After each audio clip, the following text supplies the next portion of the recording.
Alright guys, welcome back to the channel. It's Maddie here, and today what we're going to be doing is taking a look at an example of every single new deck, new archetype that was introduced in Space-Time Smackdown. I apologize, I'm a little bit stuffed up, I'm a little congested, so I might sound a little bit interesting. However, in this video we can talk at full volume, unlike the video I recorded last time in the middle of the night. So again, let's get right into it, guys. So these aren't going to necessarily be maybe what turns out to be the best way to play all of the new cards, but these are, in my opinion, decks that I've thought of and decks that I wanted to build with all of these new cards. So this is what I am going to be showing you guys today, just right off the bat. First off, let's take a look at Palkia EX. And by the way, guys, don't forget to like the video and subscribe for more Pokemon TCG Pocket content. We're going to be uploading basically every day on this channel. We're going to keep up with the metagame and the meta analysis as things develop in the next week or so. So if you want to stay up to date on what the best decks to play are, and if you want some really great inspiration, definitely subscribe and stay tuned for the channel. Also check out the Discord link in the description below. Okay, so first off, let's start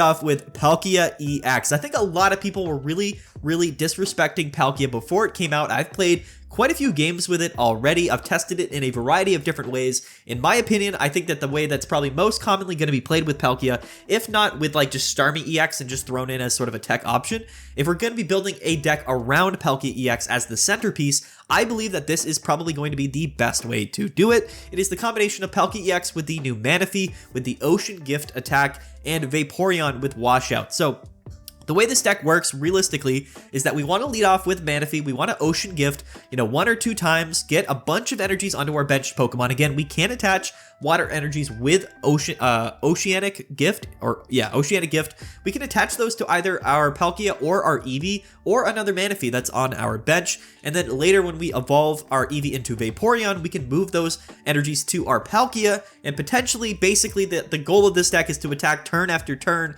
with Dimensional Storm. It's actually a lot easier than you would think. If Manaphy is able to stay alive for like 2 or 3 turns, we're accelerating a ton of energies, and even if Manaphy goes down, we can just bring in another Manaphy and Oceanic Gift with that Manaphy, and then go ahead and, move all of those energies to our Palkia EX in the active spot and just start attacking and sweeping our opponent with Dimensional Storm. This is kind of, in my opinion, probably going to be the most basic, or I guess the most consistent way to attack and use Dimensional Storm with Palkia. There is upside to this deck, whereas if we start with Palkia EX, we can just straight up attack with Slash.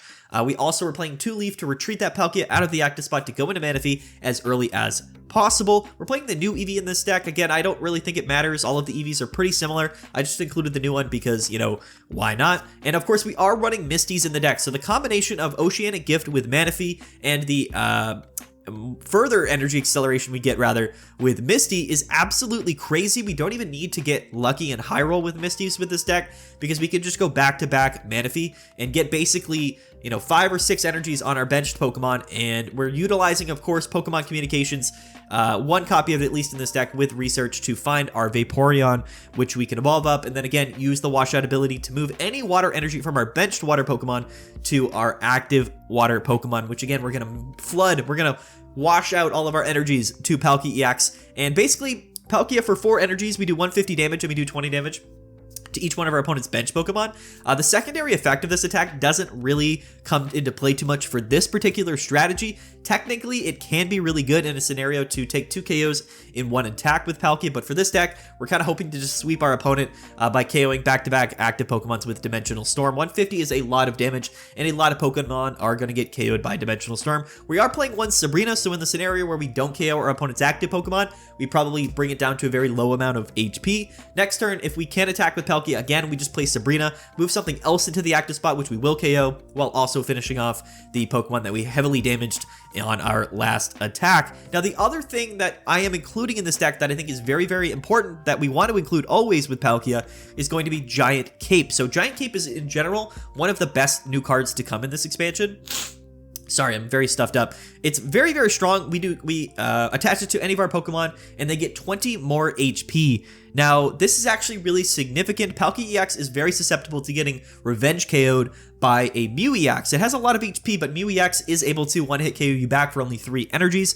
So we got to keep that in mind. Giant Cape is going to put our HP up to 170. In general, that's going to put us out of range of getting KO'd by a lot of different Pokemon, including basically other Palkia EXs and Mew EX on the Revenge KO. So Giant Cape, I think, definitely is a must include card here for Palkia EX. You could also like attach a little cheeky giant cape early game to Manaphy to give it 70 HP to potentially live into that third turn. To use a second Oceanic Gift, that's another possibility, but I think in most matchups we're probably going to want to choose to just attach those giant capes to our Palkia to allow it to survive for much longer. Yeah, Pokemon Communications is really good. You're going to see it in most decks. It just adds a lot of consistency to decks. There's a lot of really interesting sequencing and interactions with this card. Basically, if you don't know what Pokemon Communication does, is you choose a Pokemon in your hand and you shuffle it with any random Pokemon, or you replace it rather with any random Pokemon that's in your deck. Now, the great thing about Pokemon Communications is in decks that aren't running that many basic Pokemon, but are running some evolution Pokemon,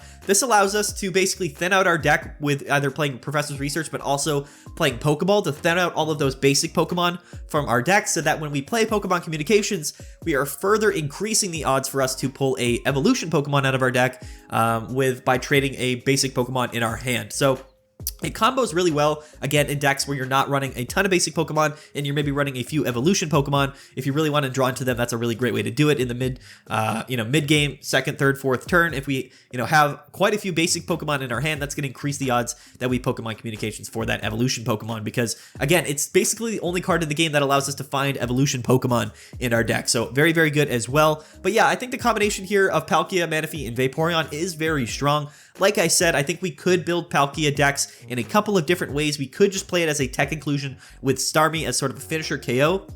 Starmie EX, that is. Or we could actually play like maybe the new Lumineon to do like chip damage early in the game instead of playing Manaphy, and then just kind of try to win the game with one single dimensional storm attack.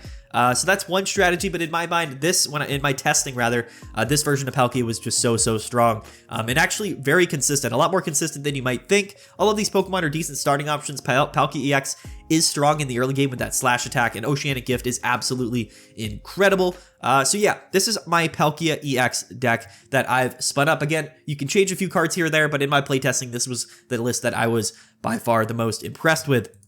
Next, let's take a look at a Pachirisu EX deck. So I think there's a few different ways that we could play Pachirisu. Realistically, I don't think that it's in its own right, it's an exceptionally strong card. Again, it's very, very comparable to Pikachu EX. So in my mind, I'm thinking, why don't we just include Pachirisu with Pikachu, and then all of a sudden we do, we're much more consistent. The overall strategy of this deck is the same as it always has been with Pikachu. Pikachu, one of the most consistent early game attackers, basic Pokemon, doing 90 damage for 2 energies, very, very strong. Pachirisu can do 80 damage for 2 energies, again, same amount of HP, basically the same Pokemon, just one less damage. However, it can only do that damage if we have a tool card attached. So effectively in this deck, we're kind of playing 4 Pikachu EXs, which is really, really strong and very, very consistent. Again, extremely strong cards if we are going second on our second turn. We're able to attack for 90 or 80 damage very consistently with these cards. We're also playing the Blitzel Zebstrika line to put pressure on the bench. It also combos really well with Cyrus. We can target a Pokemon that we would like to bring up into the active spot to KO later with Pikachu or Pachirisu, or even Zapdos, which again, one inclusion of Zapdos. It has the Peck attack for 1 energy, so again, a really good starting option sometimes to put early pressure on our opponent, but also it's that one Pokemon in the deck that can one-hit KO basically anything in the game. Yes, it's a little bit RNG dependent, but as we've seen before, Zapdos can get those KOs, and it can be the difference for you winning the game. Also, most of our Pokemon in the deck are low energy attack costs anyway. Again, Zebstrika only 1 energy, Pikachu and Pachirisu both 2 energies each, so we're not really stressing for energy, so we probably do have some extra energies to potentially attach to a Zapdos in the mid to late game and potentially take a big KO with Thundering Hurricane. So, again, sorry I'm all stuffed up. It's very, very annoying. As soon as the set comes out, we're making all the videos. I'm congested and I sound absolutely ridiculous, so I do apologize for that. But yes, the combination of Zebstrika and Cyrus is really, really strong. I don't think you need more than 1 copy of Cyrus. You should draw into it really, by turn 4 or 5, maybe 6 if the game is going that long. And again, we're not playing Sabrina. But the cool thing about this deck is that it's super fast-paced and it's super consistent. I think that this might be one of the best aggressive, fast-paced archetypes in the entire game. Again, I think that there is a little bit of redundancy there between Pikachu and Pachirisu, but I don't think that's a bad thing. I think they complement each other. They do very similar things. The card art, the cards themselves look literally identical and they did that on purpose. These are both very, very interesting cards. They're very similar, but again, when you put them together, it's basically like running 4 Pikachu EXs in your deck, which is really, really consistent. Pikachu decks have always been centered around Pikachu because it's just such a consistent card, and on top of that, we are able to run a bunch of other really cool support cards in this deck. Now, what I wanted to run in this deck was Rocky Helmet and Giovanni, and the reason for this is that these are 2 really strong damage modification cards that are in the game. It's really our only options in terms of increasing the overall damage output. A lot of times you might think that playing Rocky Helmet is really just a card, it's a tool card rather. I'll just explain it. So every time you take an attack from your opponent, you deal 20 damage to the attacking Pokemon. But most people would think about playing Rocky Helmet in a deck with Pokemon that are really tanky, that really bulky, have a lot of HP, so that, you know, you're getting attacked more often and then therefore dealing more damage with Rocky Helmet. Pikachu and Pachirisu don't necessarily have that much HP, neither does Zebstrika, and neither does Zapdos. But we gotta understand here, we're fast-paced and we're aggressive. Our opponent's gonna have to attack us, you know, 2 or 3 times at the very minimum, which means that if we are attaching Rocky Helmet to our active Pokemon, and those are the Pokemon that our opponent are attacking, that's 40 or 60 damage, again, at the very minimum, that we are increasing to our opponent. That can be the difference on top of the Giovannis as well. Just increasing the amount of damage that we're able to do, maximizing our damage to potentially take some really efficient early KOs. It really can be the difference. You got to think like Pikachu doing 90 damage plus Giovanni, that's 100, plus Rocky Helmet, that's 120. Again, we're typically able to attack before our opponent, so this really opens up the doors in a lot of ways. Just the most aggressive, fast-paced, damaging deck that I could possibly think of, and I think that's what Electro-type decks do best. Now, I think, again, you could play Pachirisu in a few different ways, but overall, I don't think that in its own right, it's an exceptionally strong card. But it is consistent and it is very aggressive, so I like that option. This might be one of the strongest decks going second, if I'm being 100% honest with you. Basically, very consistently, we're able to attack on turn 2 with Pikachu EX or Pachirisu EX, so you gotta keep that in mind. Our deck is almost entirely basic Pokemon as well, which is really, really cool, really consistent. We're playing a total of 7 basic Pokemon in our deck, so we should be able to full out our bench very easily to do the maximum damage with Pikachu's Circle Circuit. And we're running 2 Rocky Helmet and 1 Giant Cape. We can't attach these to really any Pokemon in our deck, but effectively it's going to be really good, again, to attach to Pachirisu so that we're doing that full 80 damage. So this is, in my opinion, how I thought of playing Pachirisu EX, but I would love to hear your guys' opinions down below, how you're choosing to play all these new cards. Again, we'll have to see as the meta develops what the best versions of these deck lists are, what the most optimized versions of them are. There's a lot of different ways to play all of these new archetypes, and depending on what the most common ways that people play all of the archetypes, we're going to see how they all interact, and then therefore, you know, optimizing these particular lists and deck lists that incorporate all of these new Pokemon. So this is how I wanted to play Pachirisu, and in my play testing, it's actually really, really strong. Pikachu is Pikachu. It's just so consistent. Zebstrika is good. Cyrus buffs Zebstrika, Rocky Helmet, and Giant Cape. Really good inclusions for Pikachu EX, and it's still just the core of this archetype is strong, and I just think that Pachirisu is a really welcome addition to this particular deck. So here it is. That's Pachirisu and Pikachu. Okay. Let's move on here to something a little more interesting. So the first video that I uploaded when this new expansion came out was going to be an anti-meta Dialga EX deck. It was something that I was thinking about for a very long time, kind of a preemptive anti-meta deck. The thing that I am probably guessing, or I guess estimating, based off of reviewing all of the cards and seeing what I believe is going to be the best decks in the format, the best new archetypes, in my opinion, are going to be, you know, Palkia EX. It's very, very strong, but other than Palkia, it's going to be Weavile and Darkrai.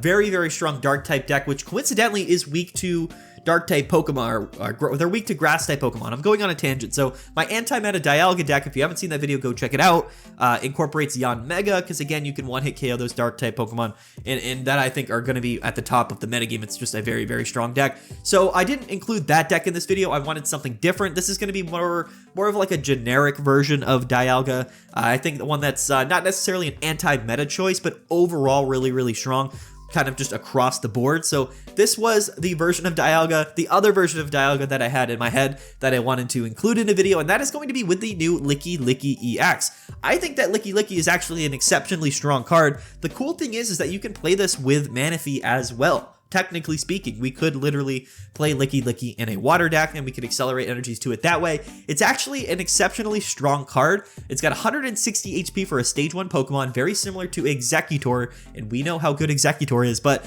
unlike Executor, we have 4 colorless energies in our attack cost, but we do 100 damage, and we flip a coin until we get tails, and for each heads, our attack does 40 more damage. 40 more damage. So basically half the time we're doing 148 damage or more, which is really, really strong considering that we have so much HP. Dialga also has a lot of HP as well. So again, we are going to be incorporating Giant Cape into this deck to allow Dialga to survive for additional turns, allows us to Metallic Turbo, you know, maybe a turn or two more than we otherwise would have. Setting up that Lickilicky, basically we're forcing our opponent to go through, you know, a high HP Dialga EX, and then also have to go through 180 HP Lickilicky that potentially is doing 140 or even 180 damage. So we got to think about it like that. The cool number, the math works out really well with Lickilicky in the sense that basically we're 2-hit KOing anything in the format, no matter how unlucky we get with our coin flips,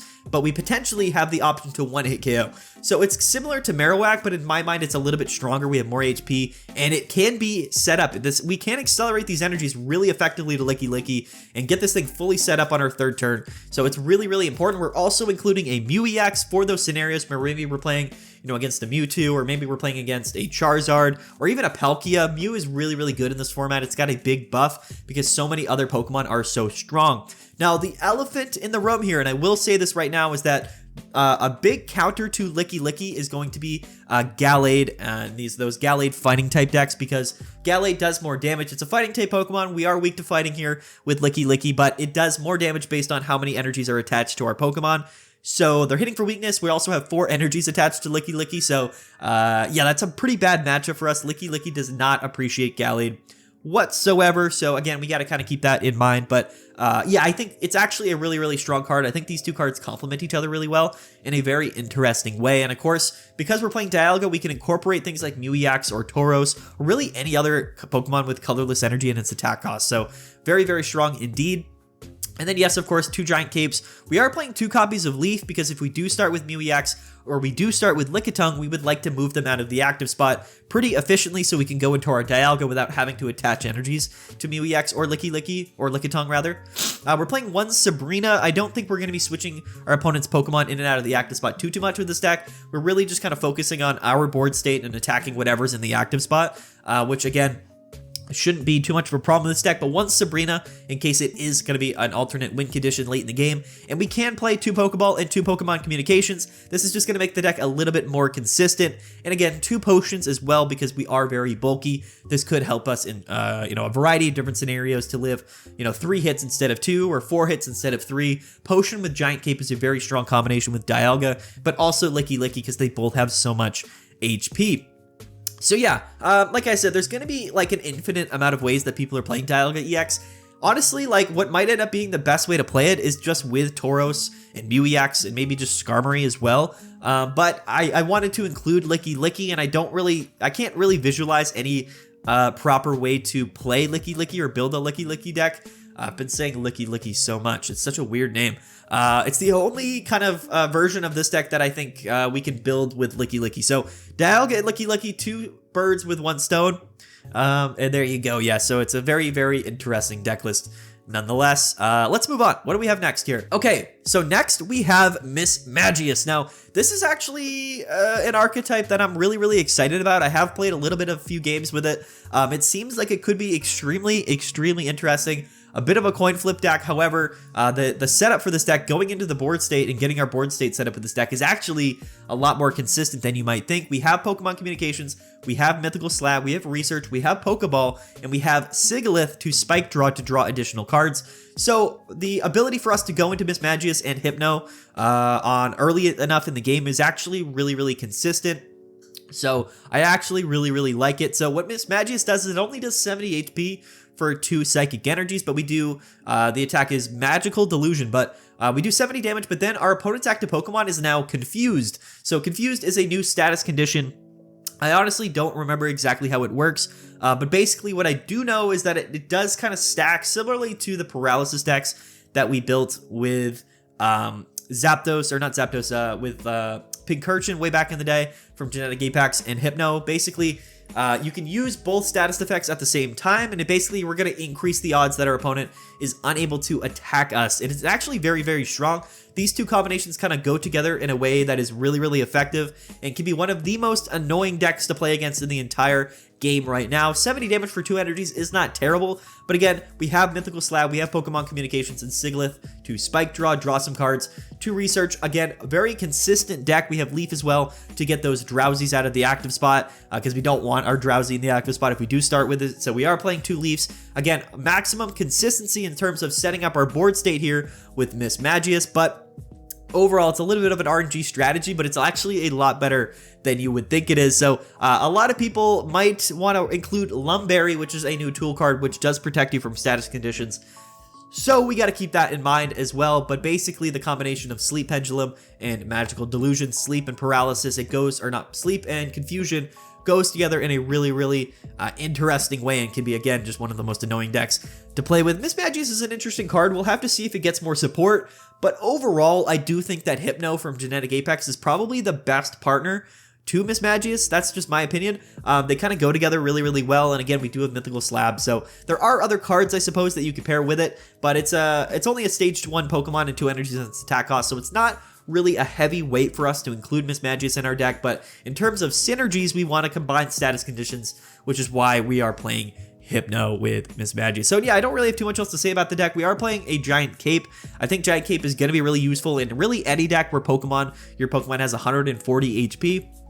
This is going to put you above that 150 HP threshold, which things like Palkia and Mewtwo EX are able to do. Also, things like Infernape and a few other cards, honestly, are able to do 140 damage. So being above that 150, 140 HP threshold is very good. Only one copy of Giant Cape, but you could include more again. But yeah, again, the lists aren't necessarily specific. You know, you should run whatever you want to run with these decks, but the overall concept, again, this was my opinion and what I wanted to build for a Mismagius deck. So I think it's really, really fun. You should really try it out, especially if these are the cards that you have available to you and you maybe don't have a Dialga or a Palkia or something like that. But yeah, very, very cool. Very, very interesting.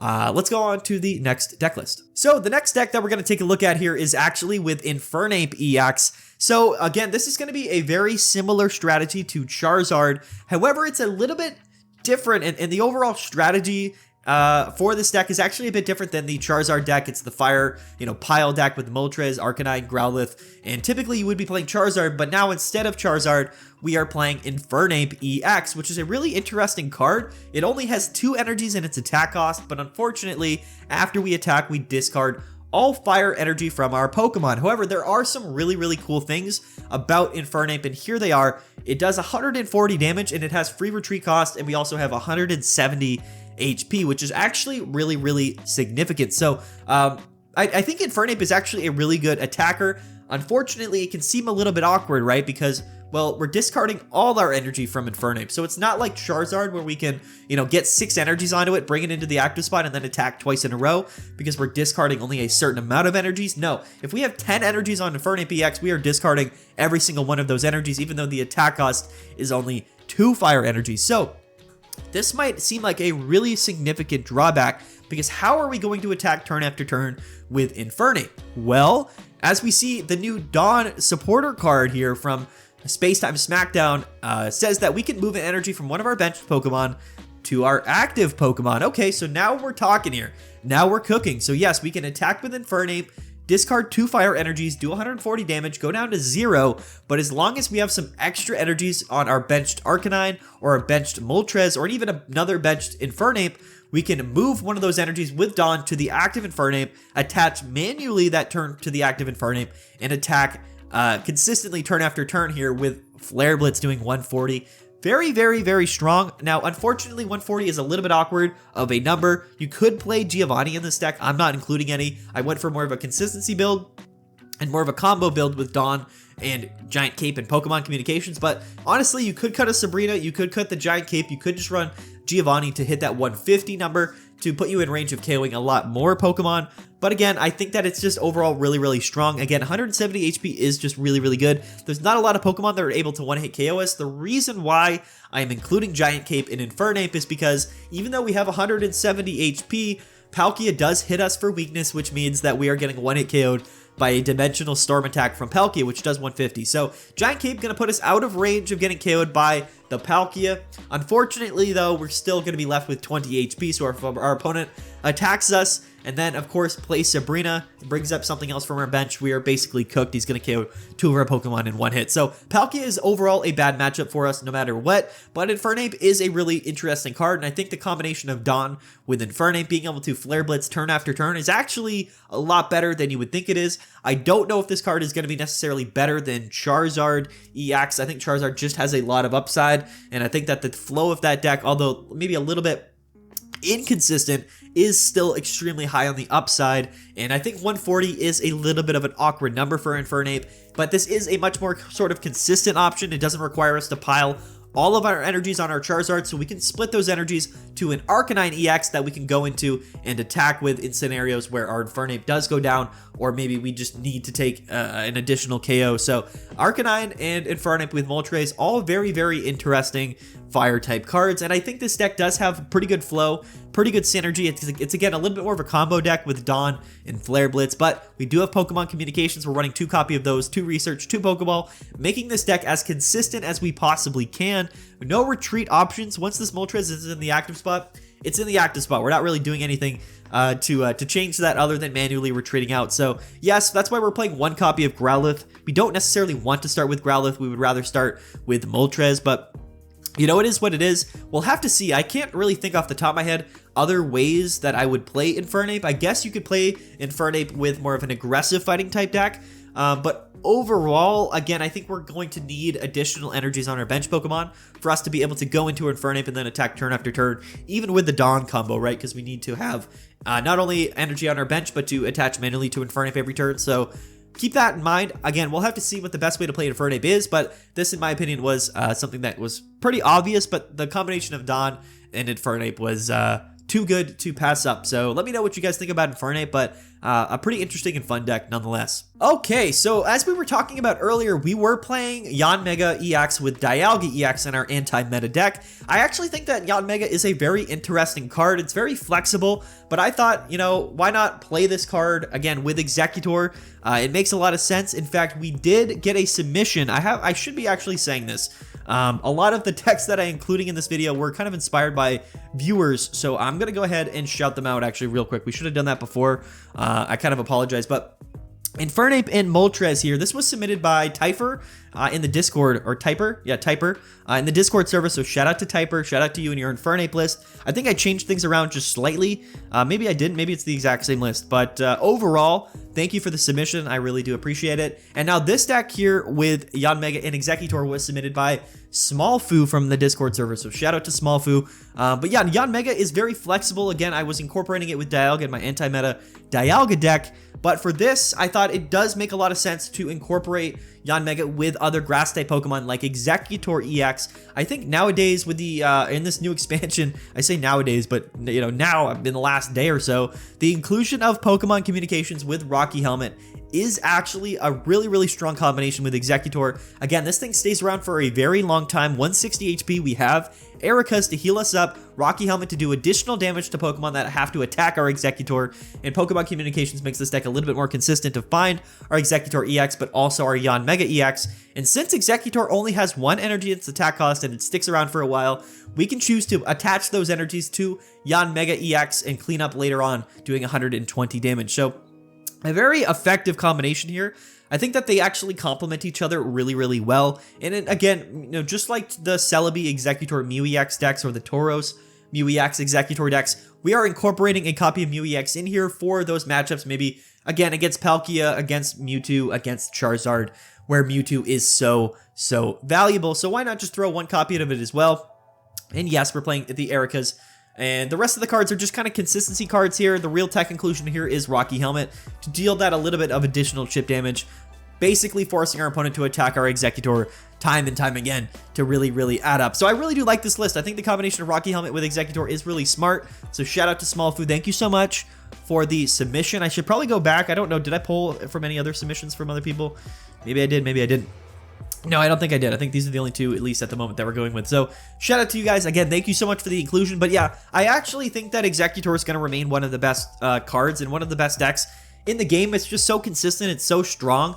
And Erica's is just an exceptionally strong card in its own right. We can incorporate new EX, which is really valuable. And Yanmega is just very strong and very consistent. Also, like I said, those dark type decks that are going to be running rampant in the format are for some reason weak to grass type decks. So I think playing more aggressive, tanky, fast type decks, honestly, Executor is like the perfect combination. This is really like the anti, Darkrai Weavile deck. It's absolutely perfect in those matchups. Both Yanmega being able to one-shot those two Pokemon, but Executor living a bunch of hits with Erica's and also, dealing that Rocky Helmet damage and doing increased damage hitting for weakness on those Pokemon. Very, very consistent deck, but a very strong anti-meta pick against those dark type decks that, again, I do think are going to be kind of running rampant in this particular format. So we got to keep that in mind. Executor, it's been strong. It was really good last format. I think it will remain so, and I think Yanmega is actually a really good inclusion. But again, you can include Yanmega in almost any deck in the game right now because it has 3 colorless energies in its attack cost. You can actually play this with Manaphy, like I said. So you got to keep that in mind. Very, very interesting. But yeah, again, shout out to you guys for submitting the deck lists. I really do appreciate it. Okay, let's check out the next deck. All right, and here it is. We were talking about it. Now the next deck that we have here is going to be Weavile and Darkrai EX. This deck is absolutely incredible. One of my favorite new decks. In fact, this might be the strongest new deck in the game. So Weavile being able to do basically 70 damage on your first turn when you combo it with Darkrai EX, and also, or on your second turn rather, because we have to evolve. But also Darkrai EX enabling Weavile EX, but also doing really just good chip damage. It's just a strong card in its own right. Basically, the combination of this deck here is that on our second turn going first, technically, if we can evolve our Weavile EX in the active spot, we have Dawn to do this following combination. We can attach to Darkrai EX on our bench, do 20 damage to our opponent's active Pokemon, and then use Dawn, move that energy to our Weavile, and attack with Scratching Nails, doing 70 damage. That is 90 damage to our opponent's active Pokemon on our first turn or second turn going first, which is by far the best first turn combination in the entire game.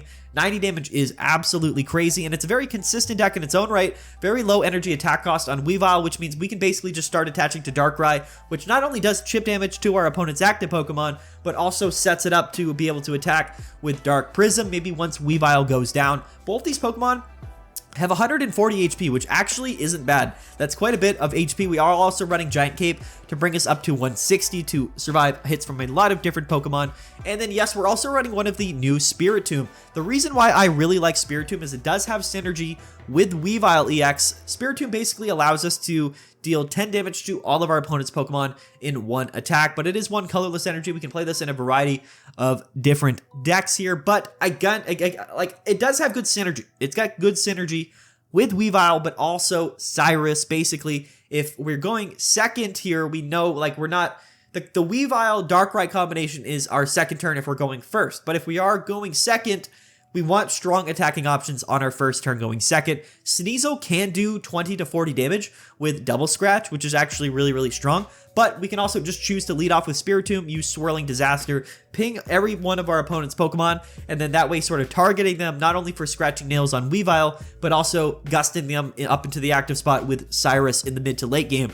So again, the synergy here all makes a lot of sense. It's a little bit more of a combo heavy deck, but even if you don't hit those combos early in the game, it's still really consistent and you go into that strategy maybe just another turn later. So again, it's just a very consistent deck. It's very strong early in the game, but it also has decent mid-game potential. Again, Darkrai is doing 100 damage every turn with the attachment and the attack. So very consistent on a basic Pokemon. Just a overall really strong deck, and I just think that the synergy here is absolutely phenomenal.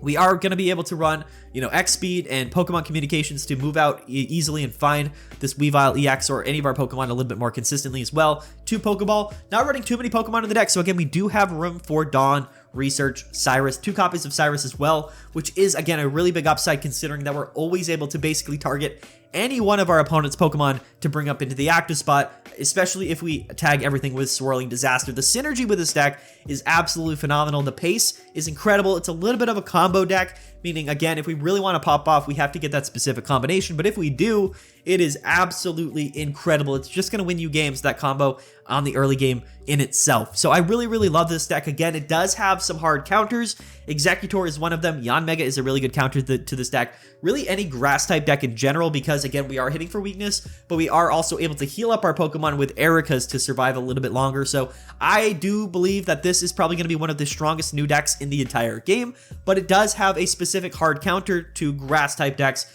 which is pretty important. Again, it kind of makes sense why they did it like that, even though it doesn't really make sense for Weavile or Spiritomb to be weak to grass type Pokemon, but it is what it is. From a competitive standpoint, it does kind of make sense, and it does make this archetype a little bit more balanced. But if you're not going against a grass type deck, you're probably going to have a pretty good chance to win the game. So very, very, very strong. I love Weavile and Darkrai. In fact, it might be the focal point of my next video. We'll have to see. But for now, this is the version of the deck that I have spun up. You could swap out Spiritomb. Technically, you could play something like a Farfetch'd or really any other, basic leadoff Pokemon to do some early game damage. But Swirling Disaster is a little bit lackluster in its damage output, but I think that the synergy it has with Weavile and Cyrus is just so strong that I wanted to include it. It's also new, so it is fun and interesting because it is a new card. But here it is, Weavile EX and Darkrai, so strong, such a good deck. All right, guys, and I almost forgot the new Gallade EX. I had recorded this entire thing and then remembered that I did make a video on Gallade, but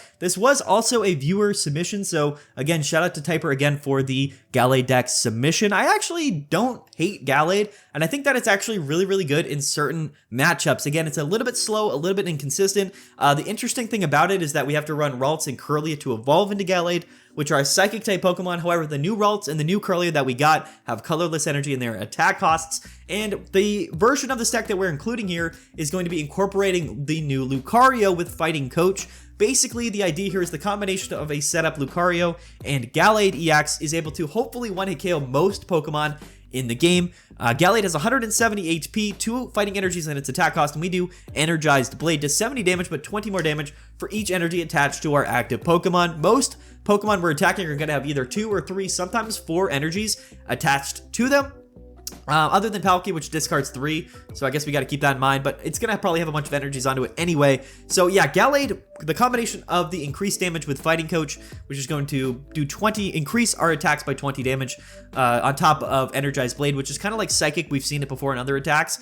Basically, the combination of all of these factors playing into an attack that should basically one-hit KO most Pokemon in the game. In the early game, while we're kind of setting up our entire board state, we do have Druddigon to kind of just sit in the active spot, be annoying, and force our opponent to hopefully not attack our Ralts or our Riolus and things like that. So we want to buy some time to get this board state set up. Fortunately, though, none of our Pokemon have too much energy in their attack costs, so we don't have to worry about that. We even might have time to attach energies to a second Gallade or a Lucario EX to potentially attack as well. And then the rest of the deck is just consistency cards. We have 2 Research, 2 Pokemon Communication, and 2 Pokeball. We are running 1 copy of Cyrus and 1 copy of Sabrina. Cyrus could be good in the scenarios where, again, maybe Druddigon does some chip damage and then our opponent, retreats into something else. And then, of course, we can bring it back up with Cyrus. So there are a bunch of different scenarios that Cyrus is useful. I figured why not run 1 copy of Cyrus and 1 copy of Sabrina. But yeah, this is a very interesting deck. It kind of plays a little bit similarly, again, to Gyarados and Greninja with Druddigon.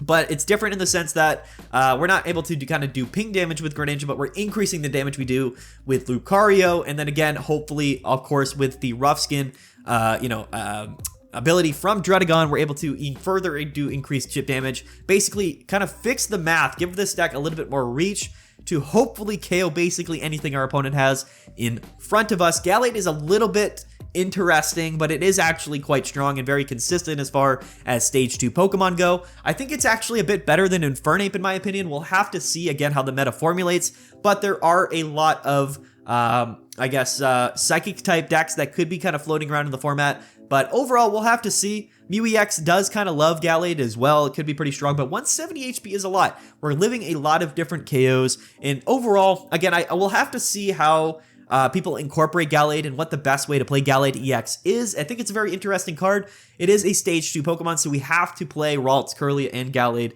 which does take up quite a bit of room in the deck, but I do think Lucario is a good partner for it. And again, we need something in the active spot, so why not play Druddigon, one of the best active position sitters in the game, one of the best leadoff Pokemon in the game right now, still probably. So here it is. That's Gallade and Lucario again. Shout out to all of the people in the Discord who submitted their deck lists. I really do appreciate it, guys. Also, don't forget to like the video and subscribe. We're going to be making a bunch of more Pokemon Pocket videos as time goes on. Yes, I'm sick, so talking is a little bit difficult for me. I probably sound a little bit ridiculous as well. But I'm just super excited with all of these new deck lists that are floating around, guys.